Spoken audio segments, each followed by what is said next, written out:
ரசூலுல்லாஹி ஸல்லல்லாஹு அலைஹி வஸல்லம் அவர்கள் கூறினார்கள், அபூதல்ஹா ரலியல்லாஹு அன்ஹு அவர்கள் மதீனா அன்சாரிகளில் பேரித்தம்பழம் தோட்டங்களுடைய பெரிய செல்வந்தராக இருந்தார். அவரின் செல்வங்களில் அவருக்கு மிக விருப்பமானது பைரஹா என்ற தோட்டமாகும். அது மஸ்ஜிதுன் நபவிக்கு எதிரில் இருந்தது. நபி அவர்கள் அங்கு சென்று அங்குள்ள மதுரமான நீரை குடிப்பார்கள்.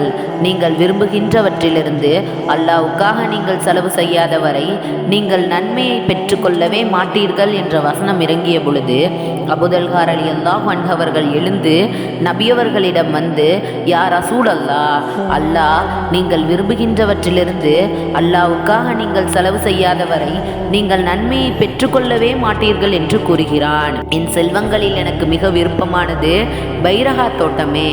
எனவே அது அல்லாஹ்விற்காக தர்மமாகும். அதற்குரிய நன்மையையும் நற்கூலியையும் அல்லாஹ்விடம் நான் ஆதரவு வைக்கிறேன். அல்லாஹ் தங்களுக்கு காட்டிய வழியில் அதனை ஆக்கிக் கொள்ளுங்கள், பயன்படுத்தி கொள்ளுங்கள் என்று கூறினார். அதற்கு நபியவர்கள், நல்லது, அது லாபம் தரும் செல்வம், அது லாபம் தரும் செல்வம். நீர் கூறியதை நான் கேட்டேன். நீர் அதனை உமது நெருங்கிய உறவினர்களுக்கு பங்கிடலாம் என்று நான் கருதுகிறேன் என்று கூறினார்கள்.